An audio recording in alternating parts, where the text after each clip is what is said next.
Goal, nation's leading institute.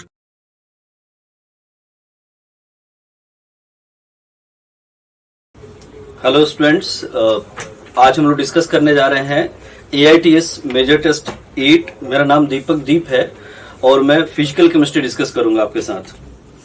Question number 3 है physical chemistry का पहला क्वेश्चन, तो 3 से शुरू करते हैं। ध्यान दीजिए आप क्वेश्चन नंबर 3 पे। क्वेश्चन नंबर 3 है which of the following has maximum value of want of factor. Which of the following has the maximum value of want of factor. Options हैं, पहला सोडियम क्लोराइड, दूसरा यूरिया, तीसरा glucose and fourth is sucrose, sugar. आपको पता है glucose, urea, sucrose ये non electrolytes हैं, तो इन सब के लिए वांट ऑफ फैक्टर 1 हो जाएगा। सोडियम क्लोराइड के लिए वांट ऑफ फैक्टर 2 हो जाएगा। तो पहले थर्ड क्वेश्चन का आंसर तो पहला समझ में आना चाहिए। Answer will be first one. Question number 6 पे आइए। For which reaction delta H most nearly equal to delta E। Enthalpy change internal energy के बराबर है। आपके पास क्वेश्चन नंबर 6 के लिए डेल्टा H बराबर हो डेल्टा U के, तो आपको पता है delta H delta U plus delta NG/RT होना है। तो डेल्टा NG जिसमें 0 हो जाए वो हमारा आंसर हो जाएगा। तो क्वेश्चन नंबर 6 का आंसर आपको समझ में आना चाहिए। Second option Cl2 plus F2 gas goes to 2ClF gas, इसमें डेल्टा Ng की वैल्यू 0 है। क्वेश्चन नंबर 9 देखें अगर आप। नेक्स्ट क्वेश्चन है फिजिकल केमिस्ट्री का। क्वेश्चन नंबर 9 इज कि ये रिएक्शन जो है ClO negative goes to ClO3 negative और plus Cl negative, skeleton form में लिखते हैं। ये Cl+1 है, Cl+5 है और Cl-1 है। +1 से +5 ऑक्सीडेशन, +1 से -1 रिडक्शन भी क्लोरीन का, ऑक्सीडेशन भी क्लोरीन का। ऐसे रिएक्शन को हम लोग डिस्प्रोपोर्शनेशन रिएक्शन कहते हैं। तो क्वेश्चन नंबर 9 का आंसर हमें थर्ड समझ में आता है, तो इसका आंसर हम लोग थर्ड कर सकते हैं क्योंकि ये एक डिस्प्रोपोर्शनेशन रिएक्शन है। क्वेश्चन नंबर 9 के बाद नेक्स्ट क्वेश्चन है आपका क्वेश्चन नंबर 11 इलेक्ट्रोकेमिस्ट्री का। Rusting of iron takes place as follows. 2 electrode दे दिया आपको, डेल्टा G नॉट निकाल लेते हैं। क्वेश्चन नंबर 11 का E नॉट सेल जो होगा वो हमारा आ जाएगा cathode minus anode 1.23 minus of -0.44 and that is 1.67 volt. और इसको हमें डेल्टा G में कन्वर्ट करना है, तो delta G nought is -NF E nought cell. E nought cell हमारा निकल गया है, N की वैल्यू 2 है, F की वैल्यू 96500 है, मल्टीप्लाइड बाय 1.67 अगर हम कर दें तो value comes out to be -322 kilo joule per mole. Solve करते हैं तो क्वेश्चन नंबर 11 का आंसर हमको मिल जाता है। सिंपल क्वेश्चन है, बहुत इंपॉर्टेंट क्वेश्चन होता है, नॉन स्टिक क्वेश्चन का खूब पूछा जाता है इलेक्ट्रोकेमिस्ट्री से। Question number 12, which statement is always true for an exothermic reaction. इनमें से क्या एक एक्सोथर्मिक रिएक्शन के लिए हमेशा सही है। पहला, the enthalpy change is negative, but obvious है कि एंथैल्पी चेंज अगर एक्सोथर्मिक प्रोसेस है तो नेगेटिव तो होना ही है। दूसरा, entropy change is negative. Entropy change negative भी हो सकता है, पॉजिटिव भी हो सकता है, तो ये तो सही नहीं है। The reaction absorbs heat from the surrounding. Absorb कैसे करेगा? एंडोथर्मिक में एब्जॉर्ब करेंगे तो रिलीज करेगा to the surrounding. The reaction is spontaneous, may और मे नॉट बी, तो answer will be first. Again question number 12 का आंसर पहला समझ में आता है क्योंकि एक्सोथर्मिक रिएक्शन वो होगा जिसका डेल्टा H क्या होगा बच्चे? नेगेटिव। क्वेश्चन नंबर 18 देखें अगर आप। क्वेश्चन नंबर 15 है नेक्स्ट हमारा। Reaction is first order completed 90% in 90 minutes, hence it is completed 50% in approximately. आपको पता है कि फर्स्ट ऑर्डर में क्वेश्चन नंबर 15 T90% जो होता है वो 10/3T½ होता है। अप्रॉक्स ये 3.01 होता है, 3 हम यूज कर लेते हैं कैलकुलेशन में, तो लिखा जा सकता है it is 90 10/3 multiplied by T½ तो T½ हमारा आ जाता है 27 मिनट्स। तो बहुत सिंपल क्वेश्चन है। Question number 15 answer will B 27 minutes. Question number 18, when a bottle of cold drink is opened, the gas comes out with फिज ड्यू टू, कोल्ड ड्रिंक की जब बोतल खोलते हैं तो बबल्स के साथ लिक्विड बाहर आ जाता है, ऐसा क्यों होता है? क्वाइट ऑब्वियस है कि प्रेशर ड्रॉप होता है। प्रेशर ड्रॉप होता है कि जिसकी वजह से बाहर का प्रेशर कम, अंदर का प्रेशर ज्यादा, गैस बाहर निकलना चाहता है, हेनरीज लॉ। तो जब गैस बाहर निकलता है तो इक्विलिब्रियम डिस्टर्ब होता है, कुछ लिक्विड को लेकर निकल जाता है। तो आंसर क्या होगा? प्रेशर ग्रेडियंट, एटमॉस्फेयर का pressure is less then bottle का प्रेशर, तो answer will be third again. Question number 18 का आंसर थर्ड करते हैं हम लोग, decrease in pressure. Question number 21 definition based question है। फॉर सोप सीएमसी रेंज, आप एनसीईआरटी अगर ध्यान से पढ़ें तो सीएमसी का range most of the soap के लिए 10⁻⁴ मोलर टू 10⁻³ मोल पर लीटर होता है। तो मुझे नहीं लगता क्वेश्चन नंबर 21 में कोई डाउट हो। सरफेस केमिस्ट्री एक ऐसा चैप्टर है कि एनसीईआरटी से जरूर पढ़ना चाहिए, ये सारे क्वेश्चंस आपके आराम से निकल जाएंगे। क्वेश्चन नंबर 22 पे आइए। नेक्स्ट क्वेश्चन है आपका, if r nought be the radius of first Bohr orbit of H atom then d Broglie wavelength of an electron revolving in the third orbit. अब यहां से अगर हमसे पूछ रहा है क्वेश्चन नंबर 22, कह रहा है कि आप मुझे डी ब्रोगली वेवलेंथ बताइए लैम्डा। तो हमें पता है कि लैम्डा जो होता है, पहले तो mvr जो होता है वो nh/2π होता है। तो यहां से अगर हम v निकालें तो v क्या हो जाएगा हमारा, nh/2πmr।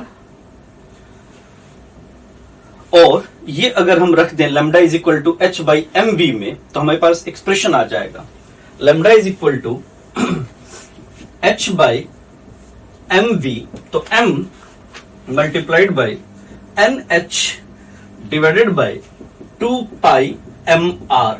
तो आपको समझ में आता है कि जो m है is cancelled by m, h is cancelled by h, और lambda is equal to 2πr divided by n आ जाता है।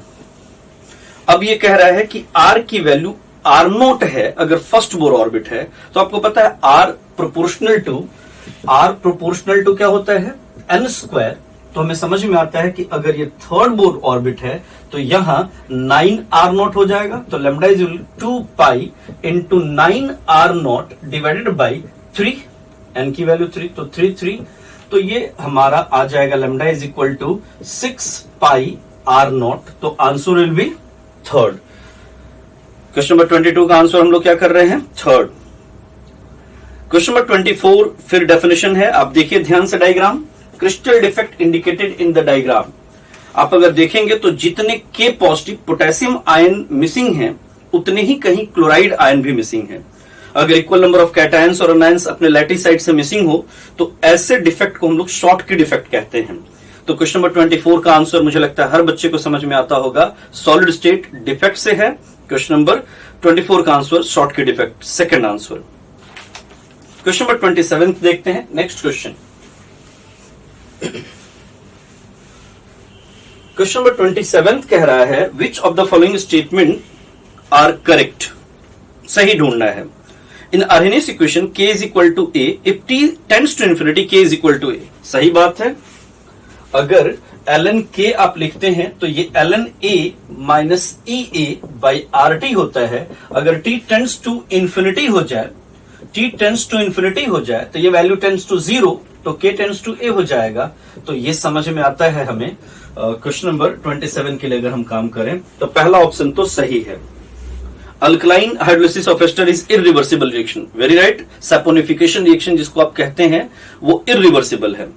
Rate of reaction increases with increasing temperature, चाहे कोई भी रिएक्शन हो, अगर टेम्परेचर बढ़ता है तो कोलिजन फ्रीक्वेंसी बढ़ती है, इफेक्टिव कोलिजन बढ़ता है और रेट बढ़ता है। तो 27 का आंसर तीनों ऑप्शन ऊपर के सही हैं, तो ऑल ऑफ दिस के साथ हम जाते हैं। 27 का आंसर हो जाता है fourth. Question number 30, select the correct option, कह रहे हैं इनमें से सही बताइए आप। Gas is more compressible if repulsive forces dominate over attractive forces, ये तो गलत बात हो गया। अगर रिपल्सिव फोर्स डोमिनेट करेगा तो गैस कैसे कॉम्प्रेस होगा?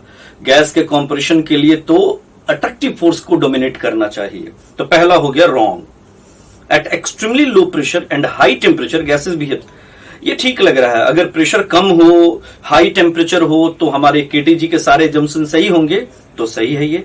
Eight boiled temperature gases behave ideally in low pressure region, ये भी ठीक लग रहा है कि अगर लो प्रेशर रीजन की हम बात करें तो गैस आइडियली बिहेव करता है for a wide range of pressure at a certain temperature, and that temperature is called as boil temperature. C is correct.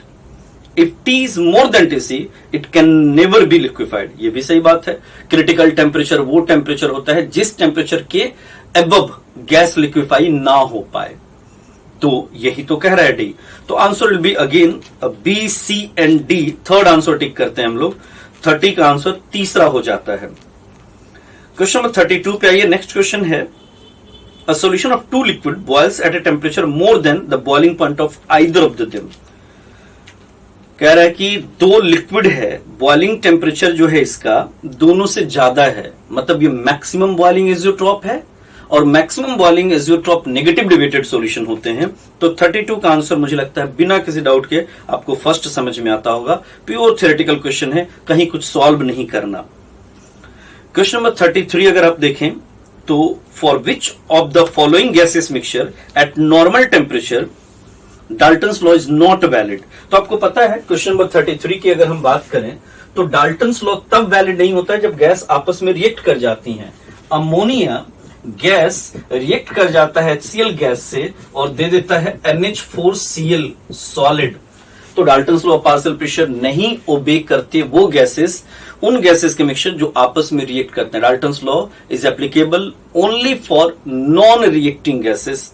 तो मुझे लगता है 33 का आंसर भी हर बच्चे को आता होगा। O2N2 non reactive, helium nitrogen non reactive, carbon dioxide oxygen. ऐसे सोच के देखो एटमॉस्फेयर में ये दो गैसेस हैं और आपस में रिएक्ट नहीं कर रहे हैं, मतलब इनके लिए तो डाल्टन्स लॉ लग सकता है। Question number 34 again, which of the following are false about Gibbs free energy. इनमें से गिब्स एनर्जी के लिए क्या गलत है।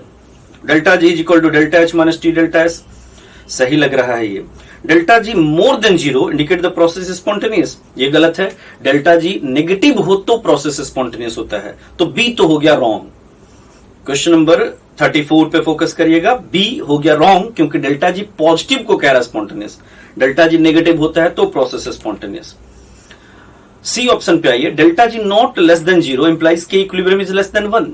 डेल्टा जी नॉट जो होता है, क्वेश्चन नंबर 34 देख रहे हैं हम लोग, डेल्टा जी नॉट जो होता है वो -2.303 RT log K होता है।